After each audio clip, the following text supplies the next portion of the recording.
Ostrostý poľovnícky psíček dlhými ušami pod stolmi zametá svojich pánov.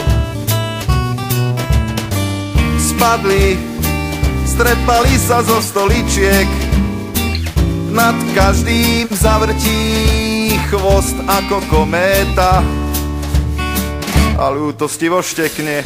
Čo z takých pánov, to už radšej panie, tie aspoň vyzerajú pekne. Chcel by som byť ich verný kokr španiel, bez obavy, že sa zjančím od lásky a nevracať sa plačky na prázdno z polovačky s Jančím Truhlárským.